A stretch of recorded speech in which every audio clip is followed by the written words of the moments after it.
خب عزیزان، روی حساب ریل و زنده خودمون داخل بروکر کیوتکس یا همون کوتکس هستیم. با استراتژی شاهین یک سری ترید رو امروز 3 آوریل زدیم و قراره که حالا من همین الان 2 ترید حالا 5 ثانیه بزنم با توجه به اینکه ویدیو کوتاه هم هست. با حالا یک سرمایه $40 میخوام یک سری ترید رو الان بزنم و حالا هر جا استراتژی شاهین به من نقطه ورود بده ترید خودم رو باز میکنم. اینجا دارم موقعیت خوبی رو میبینم. خب صبر میکنم کمی ببینیم که به چه نحوی قراره پیش بره. خب 3 ترید $40 زدم با استراتژی شاهین و خدا رو شکر سودی که به ما دادش. کمی صبر کنیم الان سودش هم میاد. خب عزیزانم، از سودش برای دریافت آموزش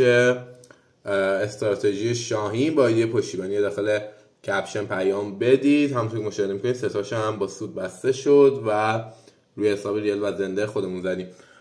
همچنین همونطور که گفتم حتما داخل چنل تلگرامی شاهین ترید عضو باشید. لینکش داخل کپشن و توضیحات این ویدیو هستش. و حتما نکته دیگه که بهتون بگم، برای دریافت آموزش و حالا شرایط آموزش استراتژی شاهین با ایده پشتیبانی داخل کپشن میتونید پیام بدید و با پشتیبان مجموعه در ارتباط باشین. هم لوگوی مجموعه که هیچون حالا کپی برداری از این ترید های ما نشه. مخلص همگی باشه.